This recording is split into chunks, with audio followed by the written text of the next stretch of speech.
I think there's something going on where people are using this as a way to gaslight in the hardest ways possible through words. And it really does come down to setting up the structure with the green beans, moderators and clown house. And, people get shut down and their accounts get terminated, and then they're back spreading more hate speech. But, like, for example, for the past 3 hours I have created about 70 YouTube videos of me reading a book, and at this very moment I'm live streaming myself and creating a short on YouTube. We're 45 seconds into it, and I just want to say that reading a book, a good book about psychology, wisdom, philosophy, the Bible, any kind of book, there's thousands of books to choose from.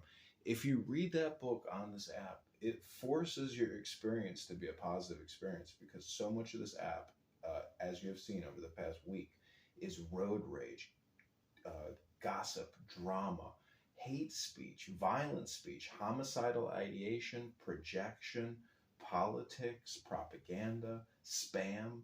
And, when I have lunch or dinner today, I want to have an incredible meal. I don't want to eat spam. And so if you come to this app, and you come here regularly and listen to the gossip and the drama, if that's what's working for you and that's what's creating your positive dopamine, I would say read a book, free yourself from the communication hypnosis, projection, propaganda, spam, and politics of this app, the gossip and the drama, the crash outs and the burnouts, because that's not going to fill your mind with the diet or the food you need. That only lives in books. And you can go to my YouTube channel, it's on my profile. You can watch me reading a book. I think what I'm reading is pretty smart.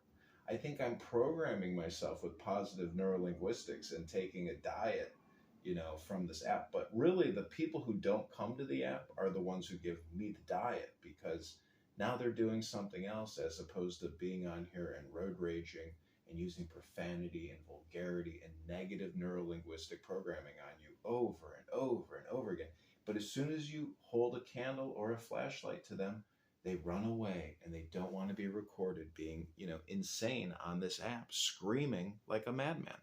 So to me, there is a fine line between hate speech and free speech, but it's up to the moderators. If you're doing education, it's education. If you're creating gossip and drama, then it's the Jerry Springer Show, and it's your responsibility. Brought to you by our congressional hopeful, John Kitover. After having spent 5 years... Okay, so in proper Monica fashion, since this room is a replay,